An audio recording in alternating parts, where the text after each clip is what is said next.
할렐루야, 할렐루야. 약 2000년 전 우리를 위해 낮아지셔서 이 땅에 오신 예수 그리스도를 기억하고 감사하며 이 시간 함께 찬양하며 예배로 나아가기를 원합니다. 자리에서 일어나셔서 박수 치시면서 찬양하겠습니다.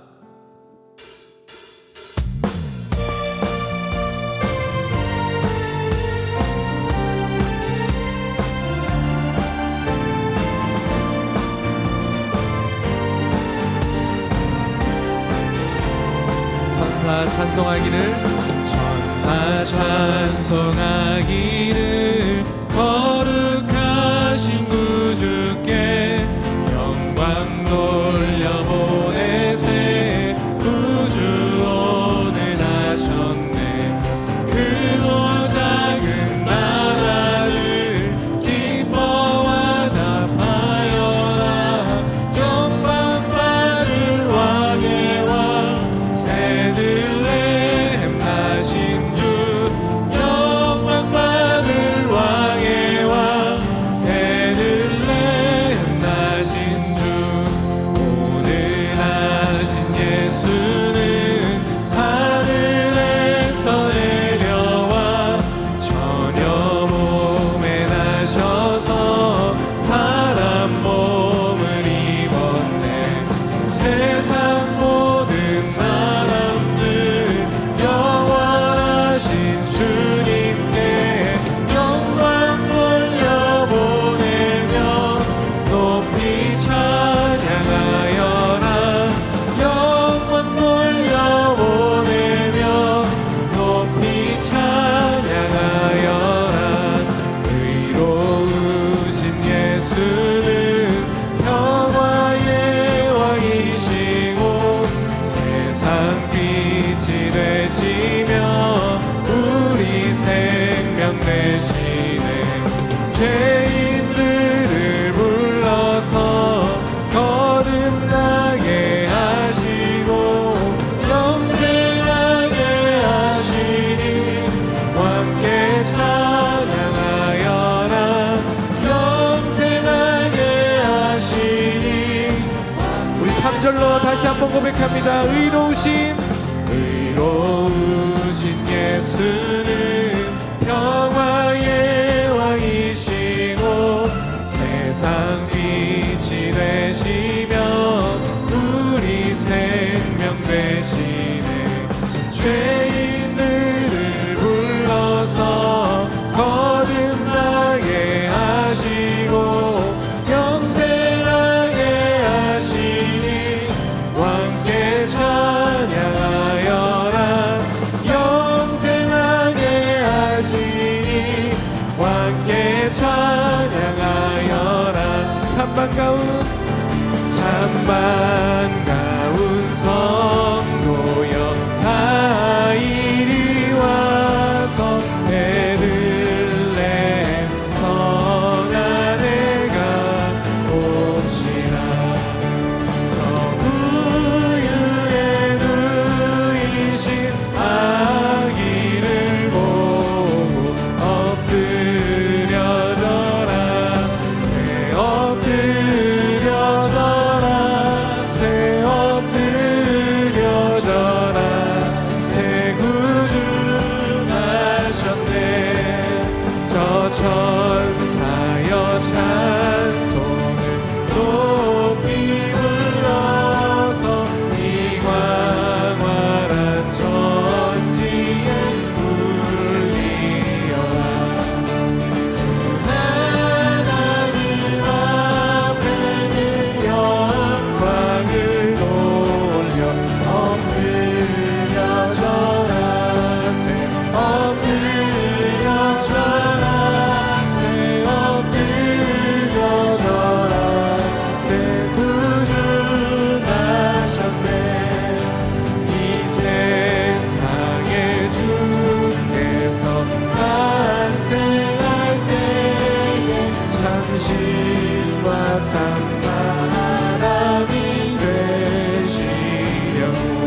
4절로 다시 한 번 더 고백합니다.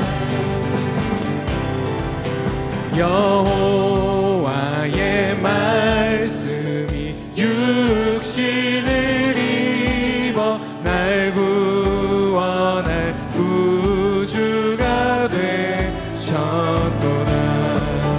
늘 감사한 찬송을 주 앞에 드려 엎드려져라 새 엎드려져라 새 엎드려져라 새 구주 나셨네. 엎드려져라 새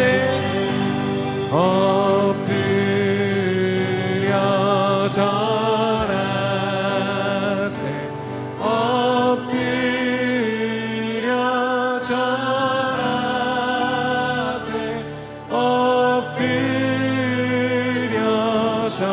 엎드려져라 새 구주 나셨네.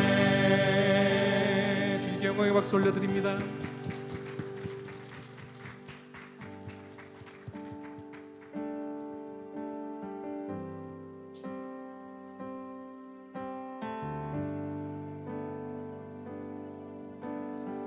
이 땅 위에 오신 이 땅 위에 오신 하나님의 본체 십자가에 달리사 우리 죄 사하셨네. 하나님이 그를 지극히 높여 모든 이름 위에 뛰어난 이름을 주사 우리 예수 이름 앞에 절하고 모든 입이 주를 시인해 영광 중에 오신 주를 보리라. 선포해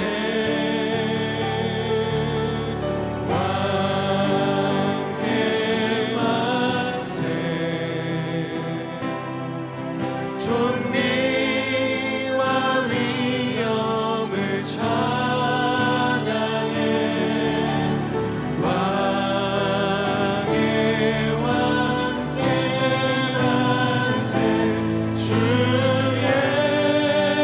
예수 하나님. 우리 고대하네 우리 고대하네 주님 오실 그날 다시 사신 왕의 영광 이 땅을 비추네. 사랑의 권세는 주 앞에 무너져 생명과 진리의 주 권세 가장 높도다. 우리 예수 이름 앞에 절하고 모든 입이 주를 시인해 영광 중에 오신 주를 보리라. 함께 선포해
신발 앞에 무릎 꿇고 경배하리. 큰 권능과 영광이 가득한 내 아버지 계신 이곳, 오 하나님, 그 빛난 얼굴 배우며 두 손 들고 나아가리. 찬송과 존귀와 영광과 능력을 그 하늘 보좌 위에 주님께, 하나님의 그 크신 사랑이 우리 죄를 사하셨네. 어린 양의 보혈의 은혜로 나 담대히 나아가리.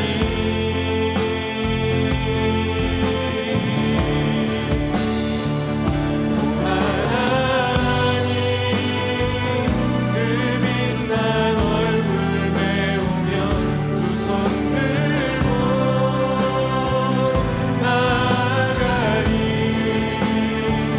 찬송과 존귀와 영광과 능력을 그 하늘 보좌 위에 주님. 두 손을 들고 고백합니다. 오 하나님, 오 하나님, 얼굴 배우며 두 손 들고 나아가리. 찬송과 존귀와 영광과 능력을 그 하늘 보좌 위에 주님께. 찬송과 존귀와 영광과 능력을 그 하늘 보좌 위에 주님께. 주께서 친히 징조를 너희에게 주실 것이라. 보라, 처녀가 잉태하여 아들을 낳을 것이요 그의 이름을 임마누엘이라 하리라. 하나님은 영이시니 예배하는 자가 영과 진리로 예배할지니라. 사랑과 은혜가 충만하신 하나님 아버지, 독생자 예수님께서 오신 날을 기념하는 성탄절을 목전에 두고 저희들 대림절 마지막 주일 예배를 드립니다. 거룩하신 주 앞에 예배하는 이 시간, 우리의 입술을 열어 하나님을 찬양합니다. 우리의 마음을 열어 이 땅에 임마누엘로 오신 주님께 경배를 올려드립니다. 우리의 귀를 열어 진리의 말씀에 귀를 기울입니다. 하나님, 우리의 예배를 기뻐 받아주시고 주님을 예배하는 겸손한 이 예배자들 위해 한없는 자비와 은총을 내려 주옵소서. 다시 오실 우리 주님 예수 그리스도의 이름으로 기원하옵나이다. 아멘.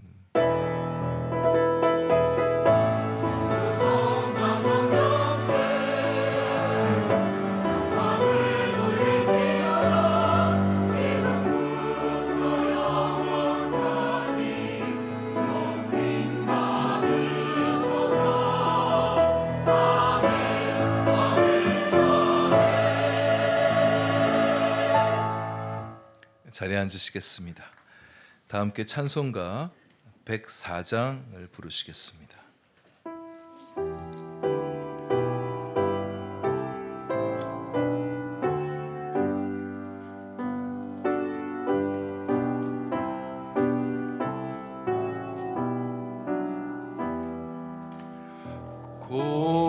고도소서 임마누엘, 오 구하소서 이스라엘. 그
주소서. 소망의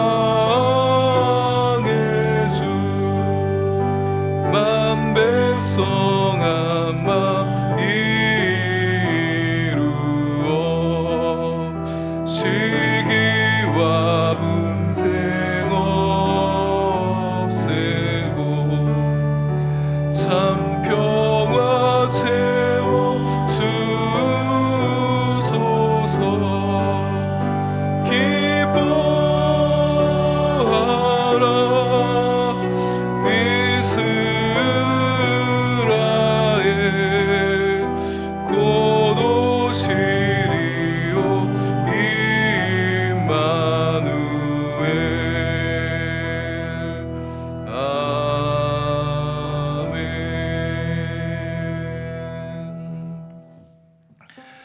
이제 우리 마음을 주님 앞에 겸손히 낮추어 참회의 기도를 드리시겠습니다. 우리 주님은 우리의 깊은 마음과 생각을 감찰하시며 우리의 행위와 발걸음을 다 아시는 분이십니다. 우리의 죄, 우리의 허물을 주 앞에 고백하십시다. 손으로, 입술로, 마음으로 지었던 죄들을 주 앞에 고백할 때 하나님께서는 우리의 참회의 고백을 다 듣고 용서해 주십니다. 지금 내 앞에 서 계신 주님께 겸손한 마음으로, 진실된 마음으로 회개의 기도를 드리십시다. 하나님, 주님 앞에 저희들 겸손히 엎드립니다. 거룩하신 보좌 앞에, 영광스러운 보좌 앞에 우리의 허물, 우리의 죄, 우리의 온갖 더러운 죄악들을 그대로 안고 주 앞에 설 수 없기에 우리의 모든 죄들을, 허물들을 주 앞에 내려놓으며 주님의 용서하심을, 주님의 사죄의 은총을 구합니다. 하나님, 지난 한 주간도 우리 입술로 험한 말들, 사람들 무시하는 말들, 정죄하는 말들, 참소하는 말들, 하나님 자녀의 입술에 담지 말아야 될 말들을 우리 입술에 담고 주간도 살았습니다. 우리 마음은 더욱 악하여 주님 보시기에 부끄럽고 민망한 죄악들을 품고 살았습니다. 하나님, 이대로 주님 앞에 예배할 수 없기에 주님의 말씀을 받을 마음이 되어지지 못해서 이 시간 먼저 회개의 기도를 드립니다. 우리 마음을 깨끗하게 하여 주십시오. 정결하게 해 주십시오. 그래서 주님 말씀을 담고 우리의 마음을 새 마음으로, 새 입술로 주님을 찬양하여 주님을 높여드리는 예배가 될 수 있도록 하나님, 우리의 마음을 새롭게 하여 주옵소서. 주의 크신 긍휼로 그들을 멸하지 아니하시며 버리지도 아니하셨사오니 주는 은혜로우시고 불쌍히 여기시는 하나님이시니이다. 아멘.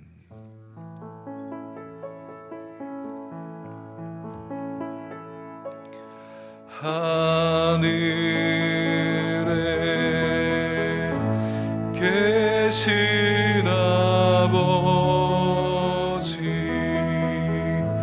이름 거룩하사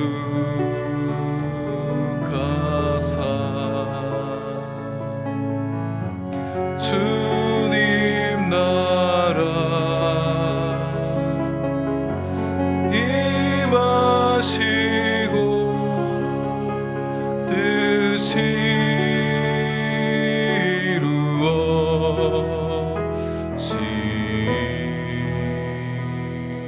이루어지이다. 일용할 양식 주시고 우리들의 큰 죄 다 용서하옵시고 또 시험에 들게 마시고 악에서 구원하소서. 대개 주의 나라, 주의 권세, 주의 영광 영원히.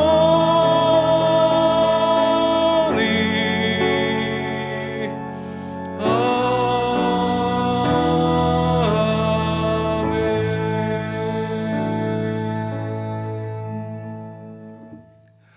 주님의 날, 주님의 전에 나오신 모든 분들을 환영합니다. 우리 앞뒤 좌우 계신 분들을 바라보면서 함께 축복의 교제를 나누시겠습니다. 손을 뻗어서 우리 서로를 바라보며 축복합시다. 평안을 너에게, 평안을 너에게 주노라. 세상이 줄 수 없는, 세상이 알 수도 없는 평안, 평안, 평안, 평안을 내게 주노라.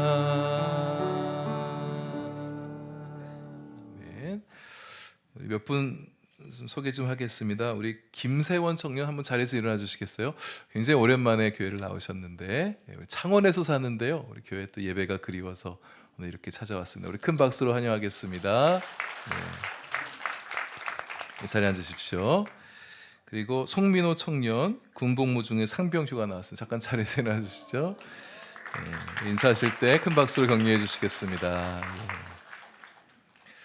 예, 교회 소식 전합니다. 제4회 이함성 예수사랑 선물 나누기 행사, 성도님들 적극적인 참여에 감사드립니다. 총 모금액이 224만 5천 원 이렇게 모금이 되어졌습니다. 금주 수요일 27일에 우리 동구청과 새물결 탈북민 교회를 통해서 독거노인, 또 저소득층 아이들, 또 세터민 가정에 전달이 될 것입니다. 샘기획팀과 청년들께서 수고해 주시겠습니다. 오늘 재정 감사 있겠습니다. 각 부서에서는 회계 장부를 제출해 주시길 바랍니다. 오늘 오후 예배는 성탄 축하 행사로 저녁 7시 반에 갖도록 하겠습니다. 그리고 중식은 제공이 됩니다. 식사하시고 또 교제 나누시다가 오후에 좀 쉬시고 저녁에 다시 교회 와주시길 바랍니다. 이게 발표하는 분들만의 행사가 돼서는 안 됩니다. 우리 성도님들 다 나오셔서 우리 함께 예수님의 생일을 축하하고 기뻐하는 오늘 저녁이 되시면 좋겠습니다. 오늘 중식에 우리 김상호 집사님, 성명자 권사님 가정에서 떡을 준비해 주셨습니다. 오늘 새벽에 고 김화원 자매 천국 환송 예배를 드렸었고요. 아직 장례가 다 마쳐진 건 아닌데 성도님들 장례 와주시고 기도해 주신 것 감사해서 떡을 준비해 주셨습니다. 점심 드실 때 우리 유족들 위해서 잠시 기도해 주시면 감사하겠습니다. 성탄 감사 예배 12월 25일 내일이죠. 11시에 있겠습니다. 일부 9시 예배는 없습니다. 11시에 10시 50분부터 전 세대로 함께 모여서 성탄 축하 예배, 감사 예배 드리겠습니다. 수요 책별 성경 공부, 내년부터 시작되는 300일 성경 통독에 맞춰서 성경 책별 강의가 시작이 됩니다. 이번 주부터 시작을 하는데요. 이번 주는 구약개론 그리고 창세기 전반부에 대한 소개가 있겠습니다. 아울러 주보사에 오늘 여러분 주보사에 굉장히 뭐가 많은데 2024 성경 통독 300일 가이드 자료를 실어드렸습니다. 성경 통독에 도움이 될 만한 내용들을 제가 좀 적었습니다. 그거 보시면서 참고하셔서 말씀 묵상에 도움을 받으시길 바라고요.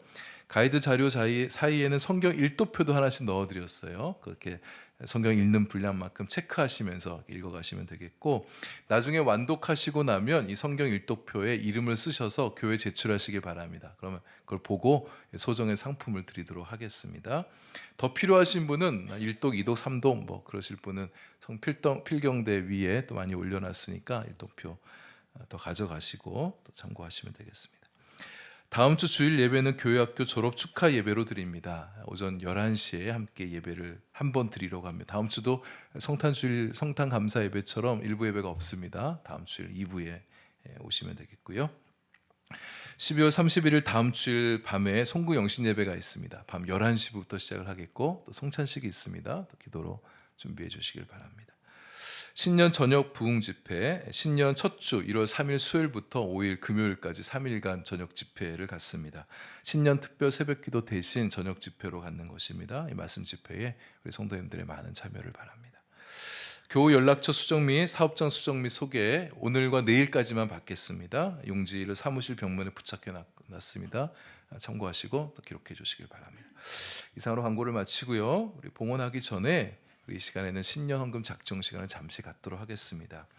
여러분들 기도로 준비하셨을 텐데요. 준비하신 마음대로 그 주보사에 넣어드린 그 봉투 한 전부 7장의 봉투가 있는데 다 뭐 써야 되는 거 아니고요. 마음에 감동이 오시는 대로 이렇게 작성해 주시면 좋겠습니다. 지금 우리가 예배 중에 하나님 앞에 또 헌금하는 봉헌하는 것이니까 예배 중에 좀 작성하면 좋겠습니다.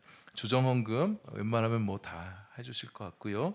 장학 헌금, 복음의 씨앗, 또 세 분의 선교사님을 위한 후원금, 그리고 교육관 건축 헌금 작정이 있습니다. 함께 참여해 주시고 제 말씀 들으시면서 쓰시면 되겠고요. 혹시 볼펜이 필요한 분 계시면 손을 들어 표해 주시면 우리 김 목사님 다니시면서 볼펜 빌려드리겠습니다. 교육관 건축헌금 후원은 이제 신년에 처음 시작하는데요. 우리 다음 세대를 위하고 또 교회 좀 부족한 모임 공간의 확보를 위한 필요한 건물입니다. 1구자에 1만 원씩 하도록 하겠고요. 그 이상도 좋습니다. 마음 감동이 되신 대로 그렇게 작성해 주시면 좋겠습니다. 봉투를 보시면 여러분 보실 때 맨 왼쪽 편 위에 상단에 연도를 쓰는 칸이 있어요. 24 이렇게 써주시면 되겠고 우측 상단에는 자신의 봉투 고유 번호를 써주시면 됩니다. 기억하시는 분들 다 기입해 주시면 되겠고 잘 모르신다 헷갈리신다 그러면 그냥 비워두십시오. 성함만 쓰시면 나중에 개수부에서 정리하도록 하겠습니다. 혹시 고유 번호가 없으신 분은 나중에 개수부에서 배정해 드릴 테니까 이름만 적어서 제출해 주시면 되겠고요. 복음의 씨앗 봉투 몇 알 작정할지 한 알에 1,000원씩이죠. 그 박스 아래 소속 선교회 이름, 금액 이렇게 적어주시면 좋겠고 볼펜 필요하시면 이렇게 손들어 표해 주세요. 이쪽 앞에 위에서 목사님 앞으로 나와서 쭉 이렇게 지나가시면 보시고 좀 손들어 주실 것 같습니다. 장헌금 봉투에 금액이라고 타이틀은 써 있는데 아래 구좌 이렇게 써 있죠. 그래서 구좌 그냥 지워주셔도 좋겠고 이제 금액 액수를 적어주시면 좋겠습니다. 교육관 작정헌금도 구좌 쓰시고 가급적 액수까지 좀 적어주시면 감사하겠고요. 다시 한번 말씀드리지만 모든 봉투 다 쓰셔야 되는 건 아닙니다. 너무 부담 갖지 마시고요. 작성 마음에 감동 오시는 대로 작성해 주시면 되겠고 작정하신 봉투랑 미작정 봉투는 나중에 이제 나가시면서 예배 후에 그렇게 작성해 주시면 되겠습니다.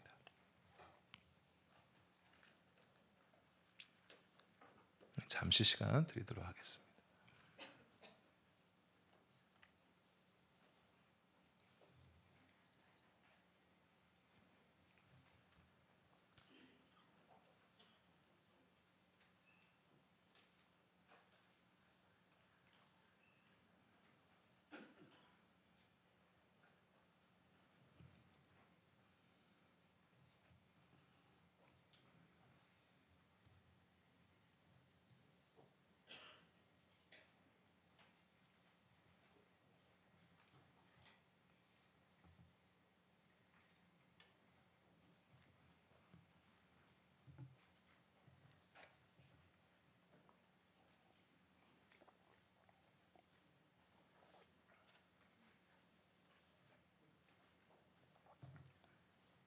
좀 더 기도해 보셔야겠다 하신 분들은 집에 가져가셨다가 다음 주일에 또 적어서 가져오시면 되겠습니다.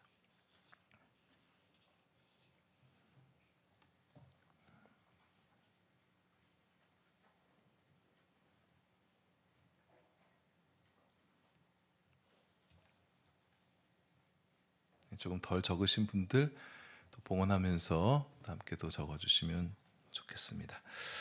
이제 우리 이제 함께 봉헌한 시간 갖도록 하겠습니다. 봉헌하시겠습니다.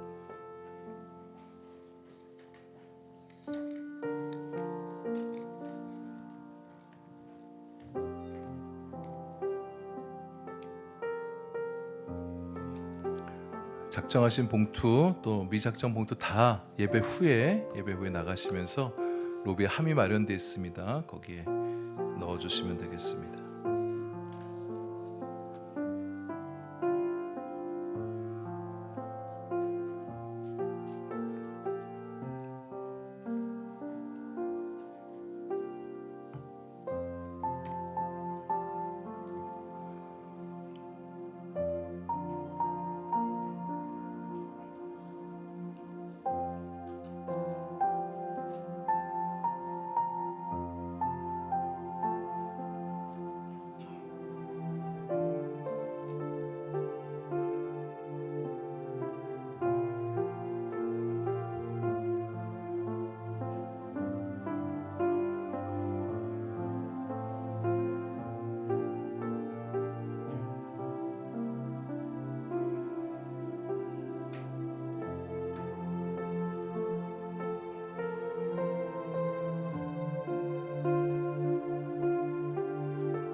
자리에서 일어나셔서 봉헌 찬양하겠습니다.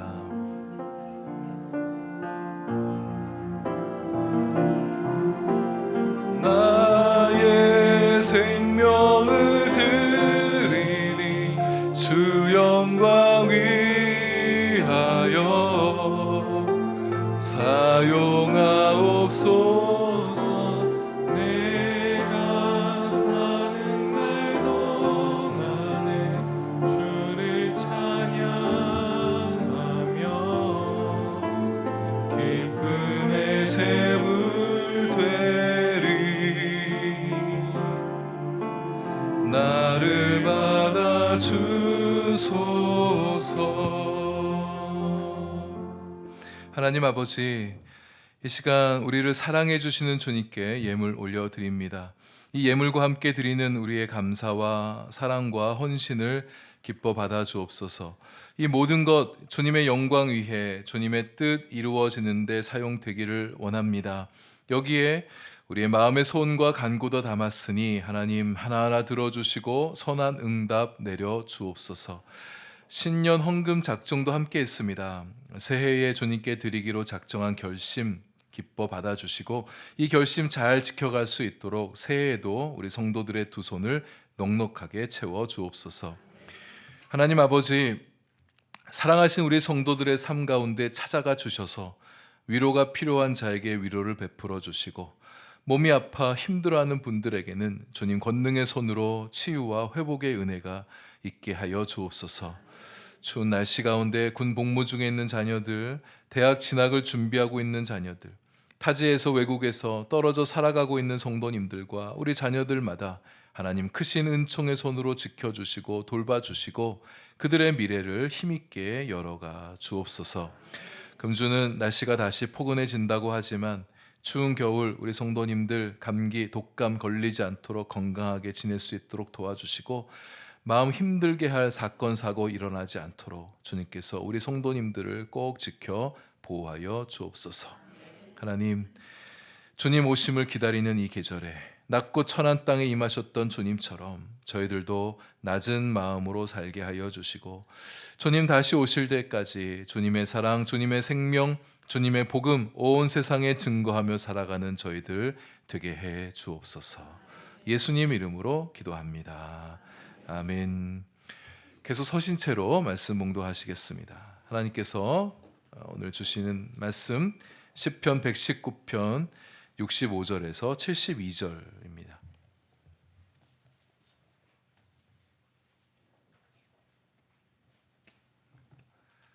시편 119편 65절에서 72절까지의 말씀을 저와 여러분 한 절씩 교독하겠습니다. 여호와여, 주의 말씀대로 주의 종을 선대하셨나이다.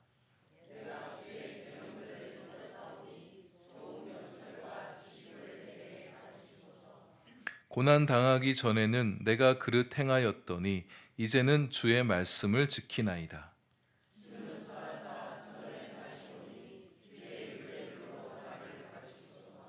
교만한 자들이 거짓을 지어 나를 치려하였사오나 나는 전심으로 주의 법도들을 지키리이다.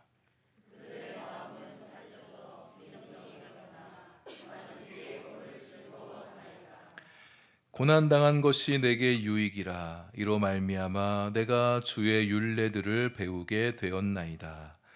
주의 입의 법이 내게는 천천 금은보다 좋으니이다. 아멘. 자리에 앉으시겠습니다.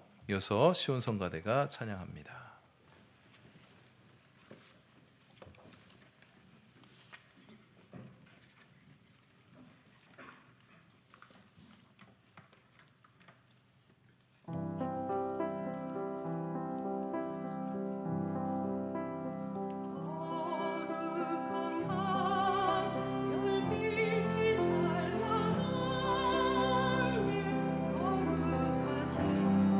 우리 주 나셔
기도하겠습니다. 오늘도 하나님, 우리의 마음의 귀를 활짝 엽니다. 주님 말씀 즐거운 마음으로 듣기 원합니다. 그러나 가볍게 듣지는 않기 원합니다. 주의 말씀이오니 묵직하게 듣고 때로는 예리한 검처럼 느껴지는 말씀도 잘 받아들일 수 있게 주옵소서. 우리의 신앙과 존재와 삶이 말씀으로 인하여 새로워지며 깊어지며 넓어지며 커져가게 하여 주옵소서. 예수님 이름으로 기도합니다. 아멘. 시편 119편 9번째 단락을 시작하면서 기도자는 하나님께서 자신을 선대하셨다 이렇게 고백하고 있습니다. 선대하셨다. 이 선대한다는 말의 히브리 원어를 보면 토브라는 단어를 쓰고 있습니다. 창세기 1장에서 하나님께서 세상 만들을 만드시면서 보시기에 좋았더라 그렇게 말씀하셨잖아요. 좋으셨다 할 때 그 단어 토브 같은 단어를 쓰고 있는 것입니다. 그러니까 하나님께서 기도자를 좋게 보셨다. 이 시인을 좋게 해주셨다는 거예요. 뭘 그럼 좋게 해주셨냐? 성경에서 토브라는 단어가 쓰이는 용례를 보면 굉장히 광범위합니다. 가장 중요하게는 생명을 주시는 구원의 행위를 의미하는 것입니다. 그러니까 하나님께서 누군가에게 토부해 주셨다 그러면 그의 가장 좋은 선물, 그의 가장 좋은 행동, 바로 구원을 베풀어 주셨다는 거죠. 구원을 베풀어 주시는 것이 기도자에게 해주신 가장 좋은 일, 가장 좋은 토부의 일이 되어진다는 거예요. 그리고 또 지혜, 영적인 유익, 물질적인 번영 이런 것들도 다 이 토부라는 단어를 쓰게 됩니다. 그러니까 하나님께서 시편 119편 기자에게, 시편 시인에게 잘 대해 주셔서 지혜도 주시고 영적인 유익도 가져다 주시고 또 물질적인 축복도 주셨다 이렇게 볼 수 있겠죠. 근데 이 시편 119편의 이 본문을 쓴 시인이 하나님께서 자신에게 구체적으로 뭘 선대하셨느냐 이걸 명시적으로 밝히고 있지는 않죠. 하지만 하나님의 선대의 가장 큰 것이 구원일지인데 또 119편의 여러 구절들을 보게 되면은요, 하나님의 구원 행위에 대한 간구와 고백들, 감사의 고백들이 참 많이 나오거든요. 그러 보건대 자신을 구원해 주신 하나님의 선대에 대한 기쁨과 감사의 고백이 분명히 있었을 것이다. 우리는 이렇게 짐작해 볼 수 있습니다. 우리에게 행하시는 하나님의 선대의 가장 큰 것도 구원이시죠. 하나님께서 여러분과 저를 구원해 주셨습니다. 하나님께서 우리에게 선대해 주시면서 우리에게 줄 수 있는 최고의 선물인 구원을 여러분과 저에게 주셨다는 거예요. 하나님이 우리를 선대해 주셨기 때문에 우리가 영원한 생명을 가지고 이제 장차 영원한 나라에 들어가 살게 되겠죠. 그리고 우리가 잘 아는 말씀입니다. 로마서 8장 32절이 말씀하죠. 자기 아들을 아끼지 아니하시고 우리 모든 사람을 위하여 내주신 이가, 그러니까 우리의 구원은 하나님의 아들 예수 그리스도로 말미암은 것이잖아요. 하나님께서 아들을 십자가에 내어주심으로 구원의 선대함, 구원이라는 선대함을 우리에게 베풀어 주신 거예요. 그렇게까지 하신 하나님이신데 어찌 그 아들과 함께 우리에게 모든 것을 주시지 아니하겠느냐. 반문은 강한 긍정이잖아요. 아들 내어주시면서 구원의 선대함을 베풀어 주신 하나님께서 아들까지 주셨는데 뭐 우리에게 주시는 거 아깝겠느냐, 그런 말씀이잖아요.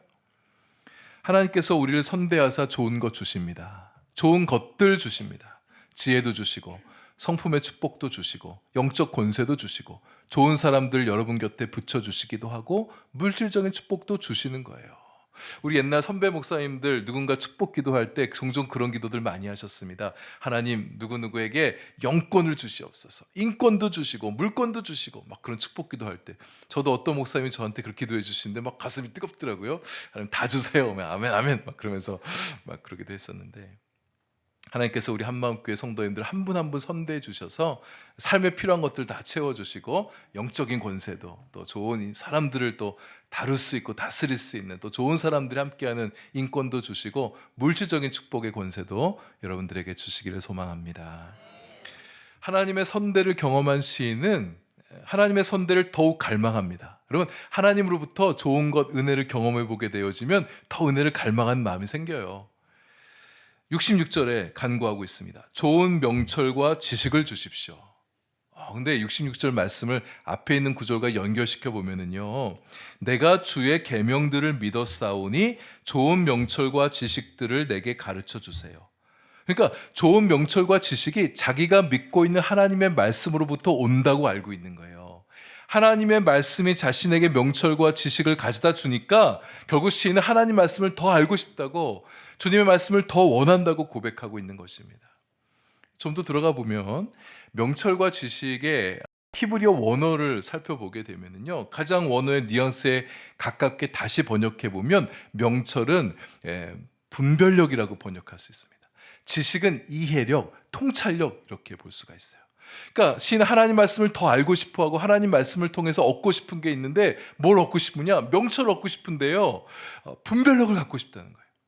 선한 것과 그런 것을 분별하고, 하나님이 기뻐하신 것과 그렇지 않은 것을 분별하고, 자신 앞에 놓여진 모든 결정과 선택적인 상황 속에서 좋은 것을 결정하고 싶으니 분별력을 달라고 기도하는 거예요.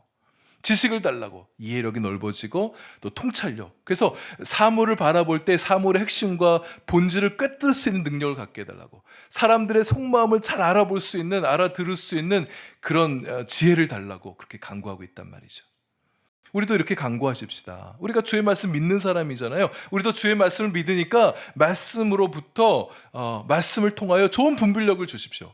말씀을 통해서 이해력이 넓어지게 하시고 통찰력도 생기게 해달라고 우리도 그렇게 간구하는 거예요.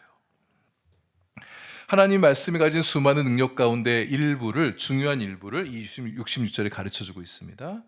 말씀이 우리에게 명철과 지식을 가져다 준다. 저는 이 말씀 조금 더 여러분과 나누고 싶은데 오늘 하기는 좀 어렵고, 이제 이번 주 지나고 다음 주에 신년 저녁 집회를 갖잖아요. 그 저녁 집회 3일간 말씀을 나눌 때 그 중에 한 본문이 이 말씀의 지혜와 이 명철함에 대해서 많은 말씀을 들려준 본문을 만나게 됩니다. 3일 중에 하루 동안 이번 집중적으로 말씀을 다루도록 할 것입니다.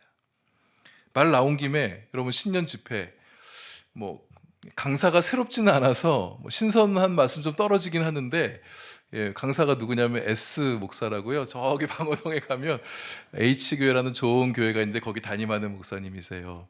근데 여러분, 우리 한마음교회 성도님들이 강사에 의해서 말씀을 더 은혜 받고 적게 받고 그런 분들이 아니지, 그런 수준이 아니잖아요.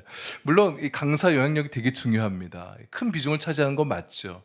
근데 그 S 목사님이란 분이 그렇게 탁월한 분은 아니어도 또 떨어지는 분은 아니래요. 그러니까 오셔서 강사 보지 말고 하나님 말씀 보시면서 하나님 말씀 사모함으로 이 저녁 집회 3일간 참석하시면 좋겠습니다. 괜히 약속 있다 그러지 마시고, 약속은 다 연말에 다 잡으시고 신년 첫 주간은 하나님과 약속을 잡는 시간들이 되시면 좋겠어요. 3일 저녁 집회를, 3일간의 저녁 말씀 집회를 통해서 하나님께 더 가까이 다가가게 되고, 하나님의 선대하심을 좀 경험하고, 우리 송구 영신 예배 때 말씀 신년 카드 뽑잖아요. 그 뽑은 말씀, 나에게 주신 말씀, 그것 갖고 좀 집중적으로 좀 기도도 하고, 새해 소망들이 있잖아요, 여러분. 그 하나님 들어달라고 좀 3일간 집회 나와서 좀 간절히 기도하는 그런 저녁이 됐으면 좋겠습니다. 하나님의 영광과 여러분의 영적 성장을 위해서 뜨겁게 기도하는 거룩한 밤 될 수 있게 되기를 바랍니다. 시인처럼 우리도 하나님 말씀을 더욱 원하는 자들이 되면 좋겠습니다. 말씀을 구하고, 말씀을 찾고, 말씀을 받고 싶어하고, 말씀을 믿는 자들이 되는 거예요. 그럴 때 말씀으로부터 놀라운 명철과 지혜가 여러분들 가운데 흘러 들어오게 될 것입니다.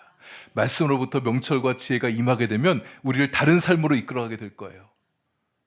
시인이 간구하는 것처럼 하나님께서 여러분을 선대해 주셔서 좋은 명철과 좋은 지혜를 여러분들 가운데 가득 채워주시길 축복합니다.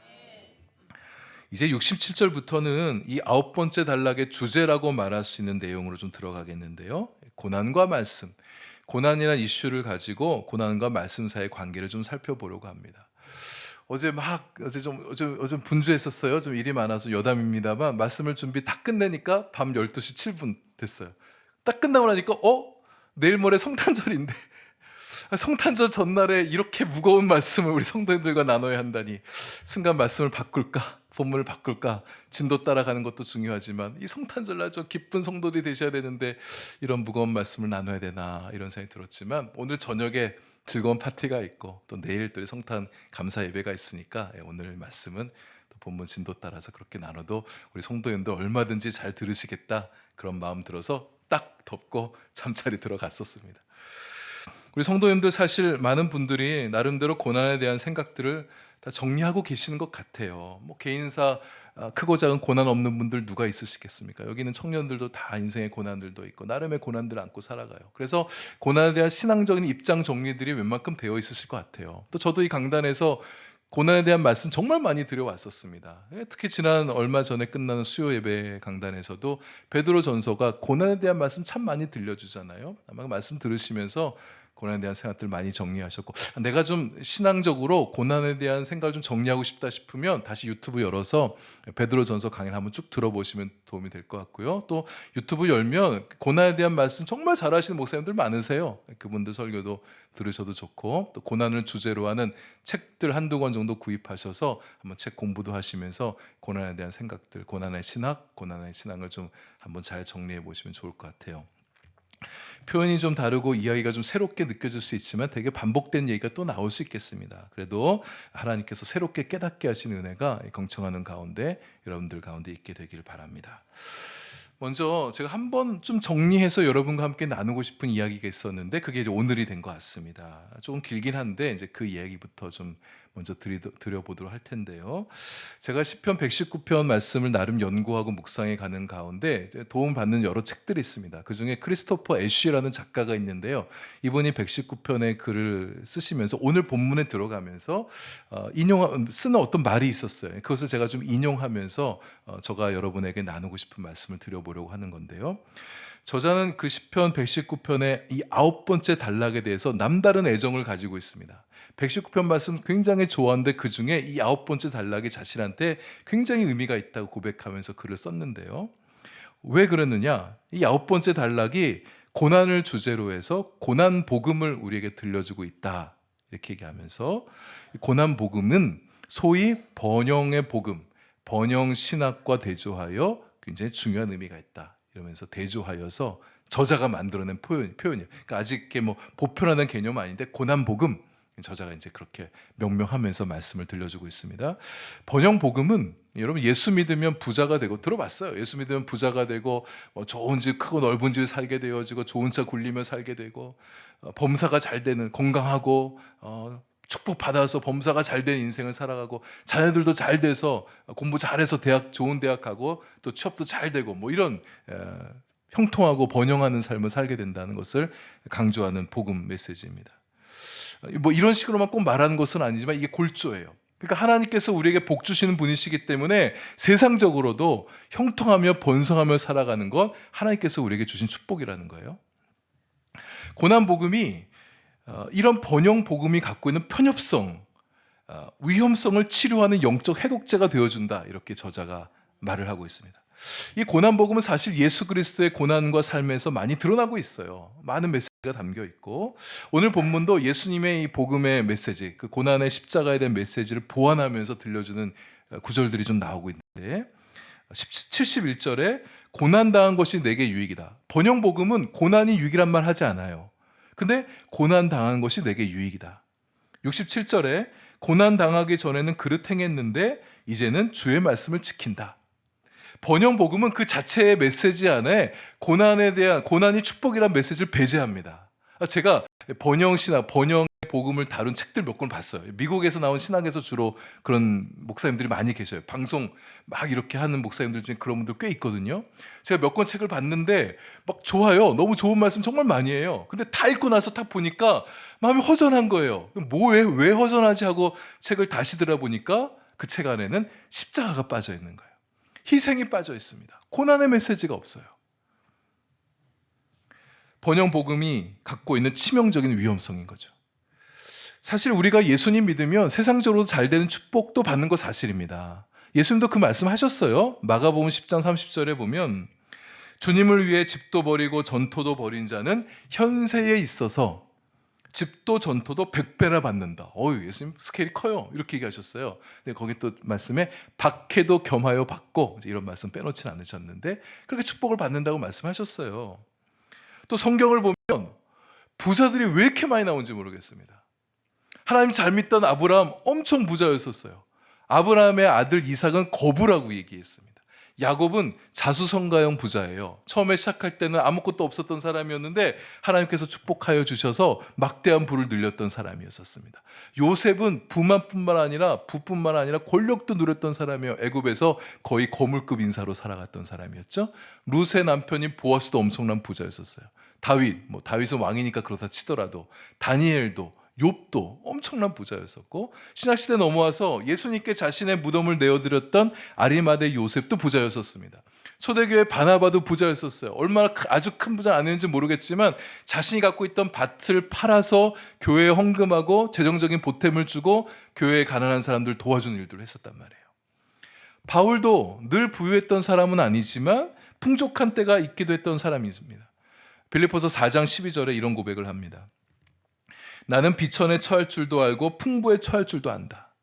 배고픔과 궁핍에도 처할 줄 아는 지혜가 있고 배부름과 부요함에도 풍부에도 처할 줄 아는 비결을 가지고 있었다는 거예요.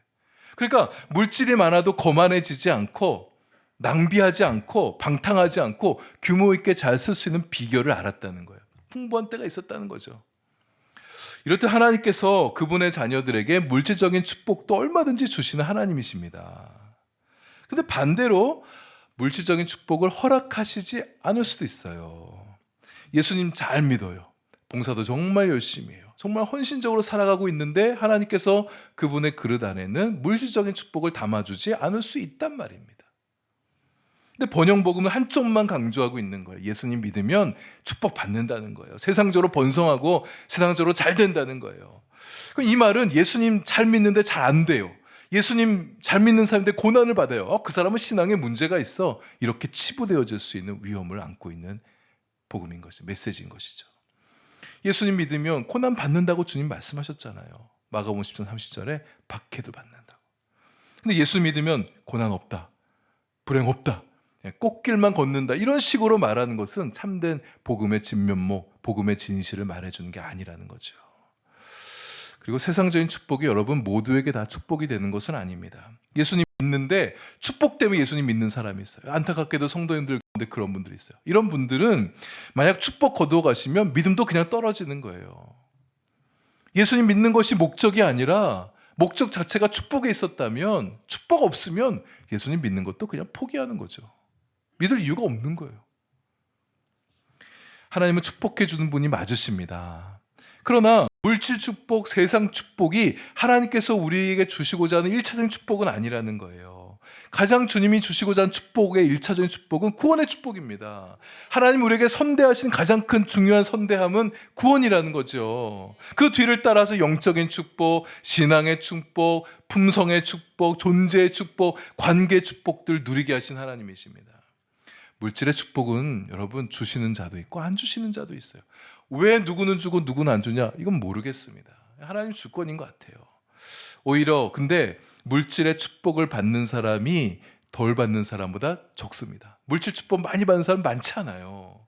물질의 축복이 되려면 이 존재의 그릇이, 신앙의 그릇이, 성품의 그릇이 잘 닦여져야 되고 물질을 잘 선용할 수 있는 지혜와 능력이 좀 겸비되어야 하나님께서 그 사람 보시고 야 너는 내 거 맡겨도 잘 쓸 수 있겠구나 그러고 또 주시기도 하는 것 같아요. 그 저자가 오늘 본문이 번영복음의 해독제가 된다고 보는 이유는 고난이 진짜 우리에게 필요한 축복이라는 것을 가르쳐주고 있기 때문이라는 거예요. 번영은 축복은 될 수 있지만 복음은 될 수 없습니다. 복음, 하나님께서 우리에게 주신 기쁨의 소식은 예수 그리스도가 우리의 생명의 구원이 되어주신다는 거잖아요. 예수님이 세상에 오신 목적은 우리가 세상에서 형통하고 세상에서 잘 되는 것을 목적으로 오신 게 아니라 우리 영혼을 구원하는 것이 가장 중요한 목적이잖아요. 영혼 구원의 방식도 돈으로 하셨습니까? 물질로 하셨습니까? 권력으로 하셨습니까? 지식으로 하셨습니까? 소위 세상적인 성공의 방식으로 우리에게 구원을 가져다 주셨습니까? 아니잖아요. 십자가 달리시고 고난 받으시고 희생하심을 통해서 우리에게 구원을 가져다 주셨단 말이죠. 예수 그리스도의 고난과 십자가가 잘 말해주듯이 복음의 통로는요 고난이고 희생이고 십자가예요. 고난과 희생과 십자가를 통해서 복음이 증거되어질 때 그 복음의 생명력이 있어요. 그 복음의 진짜 힘이 나타납니다. 그래서 복음은 고난의 복음이라고 말할 수 있습니다. 번영은 하나님께로 잘 인도하기보다는 우리 그렇게 생각할 수 있잖아요. 하나님께서 세상적인 축복을 잘해주시면 하나님께도 잘 할 것 같다고. 근데 의외로 그렇게 하기보다는 멀어지게 만든 경우들이 훨씬 더 많습니다. 근데 오히려 고난이 우리를 하나님께로 인도하고 하나님 말씀을 더 찾게 만들고 하나님의 말씀에 은혜 안에 머물게 하고, 고난을 동하게 되면 자신의 죄를 깨닫게 되어져요. 자신의 연약함을 깨닫게 되어지면서 하나님 방향으로의 전환이 일어나는 은혜가 임하게 되어집니다. 물론 고난받아서 신앙에도 약해지고 떨어지는 사람도 있어요. 근데 그런 사람은 고난의 시련, 고난의 시험을 통과하지 못한 사람이겠죠. 진정한 성도는 고난에 무너지지 않습니다. 오히려 고난에 더 단단한 신앙으로 또 하나님 붙들게 되어지잖아요. 어느 교회에서 담임 목사님이 간증자를 세웠습니다. 굉장히 유명한 교회, 뭐 다 그쪽 얘기할까 하다가 굉장히 큰 교회에, 아주 큰 교회 목사님이 있는데 간증자를 세웠는데, 우리는 보통 간증 그러면 일단 축복 간증을 떠올리게 됩니다. 잘 안 풀리던 사람이 예수님 때문에, 예수님 믿고 혹은 예수님으로 인해서 큰 은혜를 받고 막 형통한 삶을 살게 됐다. 사업이 망했었는데 예수님 때문에 사업이 다시 부흥하게 됐다. 자녀들이 예수님 때문에 머리가 열려서 막 지식이 많아지고 공부도 잘 되고 좋은 대학 가게 됐다. 뭐 이런 식의 간증을 떠올리게 되어진단 말이에요. 근데 그분이 했던 간증은 전혀 다른 간증이었습니다. 실패 간증이었어요. 정말 예수님 잘 믿는 분이었습니다. 하나님이 축복해 주시면 저런 분들 축복해 주셔야 된다고 교회 모든 성도들이 공감할 만한 그런 본이 되는 분이셨어요. 근데 남편이 정말 잘 나가던 분인데 사업에 실패합니다. 건강을 잃어서 암에 걸리게 됩니다. 자녀들도 잘 안 돼요. 안 풀려요. 뭘 해도 안 풀리는 그런 고백들만 계속 이어서 하는 거예요. 근데 그러다가 중요한 건 그런 어려움과 시련 속에서도 그가 하나님을 포기하지 않았다는 거예요. 하나님 붙들고 하나님 의지하고, 그래도 하나님 감사합니다 고백하고, 하나님 사랑합니다 고백하고, 자신이 그렇게 바닥을 치다시피 하는 어려운 삶을 통해서 마음이 낮아지는 법을 배운 거예요. 마음이 가난해지는 법을 배워서 교만하지 않고 긍휼의 마음을 배우고, 굳은 일 하면서도 주변에 어려운 사람들 돌봐주는 그런 마음들 갖고 나눠주는 삶을 살아간다는 고백을 합니다. 반전이 없었습니다. 끝까지 세상적으로 소위 내세울 것 없는 평범한 그런 삶을 살아가고 있다고 그렇게 고백하고 간증을 마무리했어요. 근데 성도들이 그 간증을 들으면서 치유가 일어나게 됐습니다. 시련과 고난에 대한 이야기를 시작할 때부터 울컥하기 시작하더니 고난 중에도 하나님께 감사합니다, 하나님 그래도 신뢰합니다, 의지합니다, 이런 고백을 하게 되어질 때 막 눈물이 터져 나온 거예요. 그분의 이야기가 성도들의 가슴을 울렸던 이유는 많은 분들이 소위 세상적으로는 성공하지 못한 분들이기 때문에 그렇습니다.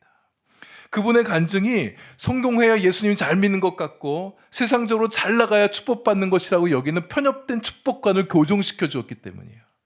성도라면 세상에서도 잘 돼야 된다는 그런 신앙적인 그릇된 신앙관에서 벗어날 수 있도록 해주고, 성도들 안에 있는 신앙적인 열등감, 자괴감, 무너진 자존감을 덜어낼 수 있는 위로의 간증이 되어주었기 때문이었습니다.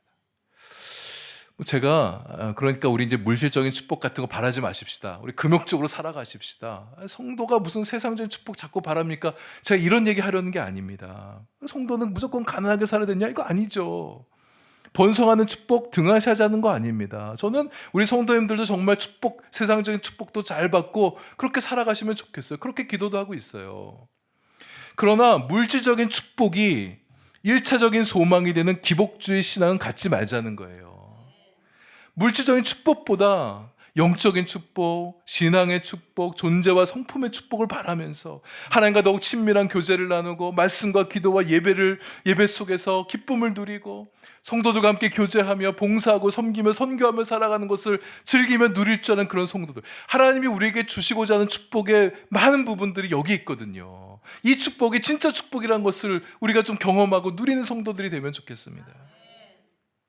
고난을 바라보는 시각도 그래요. 자칫 우리들 안에 고난받는 성도를 볼 때 저 사람 뭐 죄져서 저런 거 아니야? 마치 욥의 세 친구들처럼 우리 그런 시각으로 바라보지 않았으면 좋겠습니다. 고난이 힘들고 괴로운 일이지만 고난 자체를 두고 축복이라고 말할 수 없지만 고난당한 것이 고난을 통해서 얻는 유익이 있기 때문에 고난마저 축복입니다. 이렇게 고백할 수 있는 우리 성숙한 성도님들 되실 수 있기를 바랍니다. 시인이 본문에서 이 고난에 대해 들려준 말씀 2개 구절만 조금 더 나누고 말씀을 마무리하겠습니다. 먼저 67절에 고난 당하기 전에는 내가 그릇 행하였더니 이제는 주의 말씀을 지킵니다. 고백하고 있습니다. 그릇 행했다는 말은 문자 그대로 잘못을 범했다는 말인데 고난받기 전에 이 사람이 잘 되고 있었던 거예요. 근데 일이 그렇게 잘 풀리고 막 형통하고 뭐 연일 기쁨과 성공의 축배 속에서 그렇게 살아가고 있을 때는 자신이 그릇된 가구이나 모르고 있었는데 하나님이 원하지 않는 삶을 그냥 쭉 살아가고 있었던 거예요. 하나님께 길에서 벗어나 있고 하나님이 원하지 않는 길을 걸어가고 있고 돌이키려는 마음도 없고 근데 그렇게 살아가고 있는데 고난을 딱 만나고 나니까 내가 지금 그릇된 길을 가고 있었구나. 그것을 깨닫게 되었다는 거죠. 그 고난이 그릇된 길을 향해 질주하고 있던 그 자신을 거룩하게 멈춰 세운 거룩한 걸림돌이 되었던 것입니다. 고난 때문에 잊었던 하나님을 다시 생각하게 되어지고 고난 때문에 그동안 자신이 교만했구나 라는 걸 깨닫게 되고 고난으로 인해서 그동안 자신이 정말 중요한 건데 소홀하게 여기고 있었구나 라는 걸 깨닫게 되어지고 고난을 통해서 말씀이 얼마나 소중한지 말씀 지키며 살아가는 게 얼마나 귀한가를 깨닫게 되는 거. 고난 통해 예배하는 삶이 얼마나 귀한지를 알게 되어지고 고난을 통해 겸손을 찾게 되어지는 거. 그래서 그동안 못 보는 것도 보게 되어지는 거. 여러분 사람이 교만하면 못 보는 게 많아요. 잘 안 보여요. 겸손해야 보이는 게 많습니다. 저희 육신 아버지가 사업도 잘 나가시고 교만하실 때는 정말 보이는 게 별로 없었어요. 아내도 안 보이고 자식들도 안 보이고 그냥 성공만 보이고 자기 자신만 보이셨던 분이셨는데 큰 고난을 당하고 나서 이제 막 보이는 거예요. 아내도 보이고 자식들도 보이고 하나님이 보이게 되고. 여러분 겸손하면 보이는 게 많습니다. 근데 교만하면 자기 자신, 자기 관점에서만 보게 되고 눈을 아래로 깔게 되어져요. 그러니까 아래로 까니까 옆도 잘 안 봐요. 앞뒤도 잘 안 봐요. 근데 겸손하면 바닥에 누이게 되는 거예요. 그러다 보니까 전방향으로 보이는 게 많아지게 됩니다. 욕망에 사로잡혀 있던 눈꺼풀이 벗겨져서 진실도 마주할 수 있게 되어집니다. 18세기 시인이자 찬송가 작사가인 윌리엄 쿠퍼라는 사람이 있습니다. 우리 찬송가에도 258장 샘물과 같은 보혈은 이 찬송 가사를 쓰신 분인데요. 이분이 예수님 잘 믿고 회심하고 난 이후에도 이 만성적 우울증을 앓고 있던 사람이에요. 예수님 믿고 회심하게 되어지면 우울증가 다 떠나가면 좋겠는데 만성적인 우울증을 앓고 있는 사람. 근데 이분이 회심한 이후에 그의 고난에 빗대어서 이런 시를 썼습니다. 도처에 자비가 있도다. 자비 마음을 북돋아주는 생각이요. 고난에도 은혜가 임하며 인간이 그의 운명과 화해하게 하는도다. 저는 이 시를 이렇게 해석을 했습니다. 고난으로 마음이 약해질 때마다 하나님의 자비가 그 마음을 일으켜준다는 거예요. 근데 그 하나님의 자비는 영적인 눈을 떠서 보게 되어지면 도처에서 발견할 수 있다. 하나님의 은혜가 곳곳에 있다는 것을 느낄 수 있는 거예요. 하나님의 자비의 숨결들을 느낄 수 있어지는 거죠. 또 고난에도 은혜가 임하며 이게 얼마나 신비로운 고백입니까? 고난 중에 그저 고난만 있는 게 아니라 고난 중에 은혜가 있다고. 고난 중에 들어오는 은혜가 있다는 거죠. 그 다음 제가 이 시를 인용한 이유입니다. 인간이 그의 운명과 화해하게 하는도다. 고난을 만나면 사람은 자신의 영혼과 마주하게 되어집니다. 자신의 내면 속에 있는 것들과 직면하게 되어져요. 고난을 통해서 그동안 자신이 인정하지 않았던 것을 비로소 인정할 수 있게 되어집니다. 거부하던 현실을 내가 받아들여야 될 현실이구나 이렇게 수용하게 되어지는 거예요. 고난을 만나면 그렇게 받아들이는 은혜가 임하게 됩니다. 이제 없을 때 잘 나갈 때는 자기 마음에 안 들면 자기 뜻대로 되지 않을 것 같으면 막 거절하고 반항하고 다 외면하고 내가 하고 싶은 대로 하는 거예요. 근데 고난을 만나면 사람이 마음이 부드러워집니다. 그래서 자신에게 주어진 현실을 수용하는 거예요. 그러면서 더 가지려고 하고 더 오르려고 하고 더 앞서려는 욕망을 내려놓게 되어집니다. 지나친 욕망으로 자신을 괴롭히는 것을 이제 멈추게 되어지는 거예요. 고난을 인해서 욕망이 걸러지면서 진정한 자유와 진정한 평화를 자신 안에 누릴 수 있어지게 되는 거죠. 고난으로 인하여 그릇 행하던 것들, 하나님께서 기뻐하지 않는 것들 다 내려놓고 이제 그가 달려갈 곳은 하나님 말씀입니다. 하나님께를 향하게 되면 말씀을 구하게 되어지죠. 주님 말씀 구하고 주님 말씀 찾고 주의 말씀 묵상하고 사랑하면서 말씀을 준행하며 살아가는 게 좋아지게 되고 말씀 안에서 비로소 만족을 누리는 그런 성도가 되어가는 것. 하나만 더 말씀드리며 모든 구절을 다 풀어드리지 못하면 다른 구절을 보면 쉽게 이해하실 수 있을 것 같아요. 71절에 고난 당한 것이 내게 유익이라. 이로 말미암아 내가 주의 율례들을 배우게 되었다. 고난을 통해서 하나님 말씀을 생생하게 체험적으로 배웠다는 거예요. 여러분, 하나님의 말씀, 여러분도 그런 경험도 있으실 것 같아요. 하나님 말씀이 내 생각과 경험 속에서 생생하게 역사하게 되어진 시기는 내가 고난 가운데 있을 때예요. 고난 속에 있으면 말씀이 더 잘 들려오고, 고난 속에 있으면 말씀이 더 잘 기억나게 되고, 고난 중에 하나님 말씀이 자신이 그렇게 위로가 되어지고 격려가 되어지고 소망을 주고 때로는 경책하기도 하고 자신의 연약감을 깨닫게 하기도 하고, 고난 중에 하나님 말씀이 정말 능력 있게 역사해서 내 마음을 일으켜주는 것들을 경험하기도 되어지죠. 고난 중에 특별히 하나님 말씀을 생생하게 경험하는 은혜를 입기 때문에 고난 당한 것이 내게 유익이다. 내가 주님의 말씀을 배웠다. 이렇게 고백하는 거죠. 우리는 감히 고난이 하나님의 선물이라고 말할 수 있겠습니다. 고난 때문에 하나님을 찾게 되어지고 주님의 말씀을 구하게 되어지고 말씀을 깨닫고 그런 성도가 되어지니까. 말씀과 거리 두고 했던 사람이 고난 만나면 말씀 찾아야겠구나. 말씀을 알지만 사랑하지 않고 순종하지 않는 사람, 내가 잘못 살았구나. 말씀을 갖고 살아야지. 말씀 소중하게 생각하지 않는 사람, 고난을 당하고 나면 말씀이 얼마나 귀했나. 말씀이 하나님께서 자신에게 주신 가장 보배로운 선물임을 깨닫게 되는 것입니다. 우리 모두가 말씀의 소중함을 깨닫게 하기 위해서 다 고난받아야 되는 건 아니에요. 하나님 그렇게 하진 않아요. 하나님께서 괜히 심심해서 우리에게 고난 가져다 주신 분 아니시죠? 주님의 자녀들이 고생하며 살아가는 거 그거 보고 싶어서 고난 가져다 놓으신 하나님이십니까? 그런 하나님 아니시죠. 하지만 고난을 주신다면 거기에는 반드시 어떤 뜻이 있습니다. 하나님께서 그분의 자녀가 잘되게 하기 위해서 고난 허락하시지 결코 고난을 주어서 우리를 괴롭게 하신 분은 아니시다. 이것을 꼭 기억하시길 바랍니다. 고난을 거치면 고난 없을 때 받지 못하던 것을 받을 수가 있어요. 그게 어떤 종류의 유익인지는 각자가 다르겠지만 하나님께서 반드시 선한 유익이 될 것들을 고난 중에 가져다 주시고, 고난이 끝나고 나면 하나님께서 주시고자 하신 그것을 반드시 얻게 되어질 것입니다. 그래서 우리 모두가, 우리 한마음교회 성도 여러분, 고난 당한 것이 내게 유익입니다. 이렇게 자신의 마음으로 진심 어린 고백을 할 수 있는 우리 성도님들 되실 수 있기를 바랍니다. 이제 기도하겠습니다. 우리 함께 통성으로 좀 기도하시겠는데요. 우리는 크든 작든 저마다 고난을 겪으며 살아가는 인생들입니다. 그래서 욥기 5장 7절의 말씀처럼 사람은 고생을 위해서 났다, 이 말이 틀리지 않는 말씀인 것 같습니다. 여러분, 어떤 고난이 여러분 앞에 있으세요? 고난이 힘들고 어려운 일이지만 기꺼이 고난 이겨나가는 우리 자신이 되게 달라고 기도하십시다. 이 고난을 통해서 유익을 얻게 달라고 기도하십시다. 고난 이후에 또 고난 중에라도 하나님이 주시는 은혜와 축복이 나에게 있게 해달라고 우리 그렇게 기도하십시다. 욕망과 탐심과 번영의 축복을 구하기보다는 내가 하나님 말씀을 구하겠습니다. 하나님 당신을 원합니다. 그러니 하나님 나를 선대해 주십시오. 하나님의 것들을 내게 채워주십시오. 명철과 지식, 영적인 축복을 나에게 주십시오. 또 여러분, 물질의 축복도 구하셔도 좋겠습니다. 그러나 먼저는 그 축복을 주님 위해서 잘 사용할 수 있는 지혜와 능력을 달라고, 축복에 걸맞는 그릇이 되게 해달라고 그것 먼저 구하도록 하십시다. 그릇이 잘 준비되면 하나님께서 또 필요에 따라 물질적인 축복도 우리에게 주실 것입니다. 우리 오늘 말씀 생각하시면서 여러분 각자의 고백과 간구로 기도하시겠습니다. 하나님, 우리에게 저마다 인생의 고난들이 있습니다. 이 고난 잘 이겨나간 우리 성도들 되게 하여 주옵소서.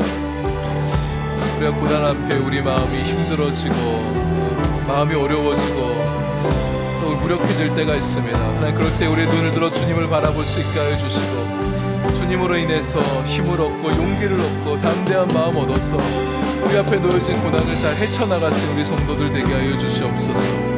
고난을 통해 반드시 선한 유익을 누릴 수 있게 해주시기 원합니다.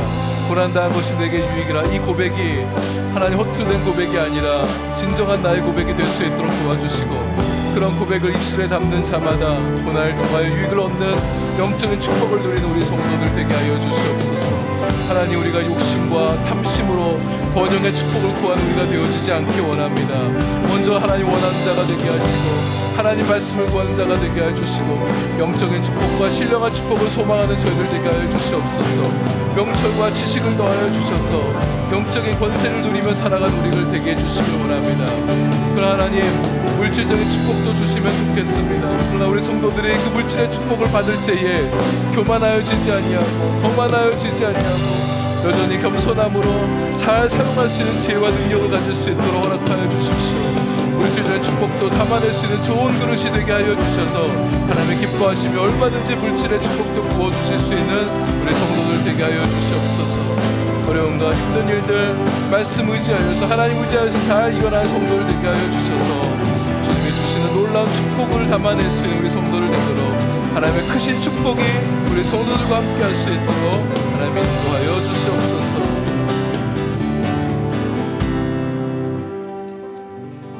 예수님 이름으로 기도합니다. 아멘. 이제 우리 다 같이 자리에서 일어나셔서 우리 예수의 길 함께 찬양하겠습니다.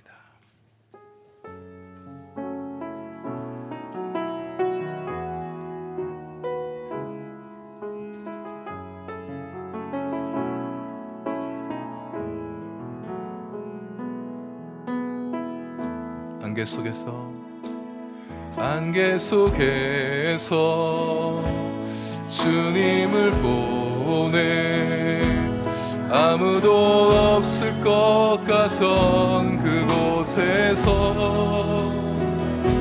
손 내미셔서 나를 붙드네 길 잃고 쓰러져가던 그곳에서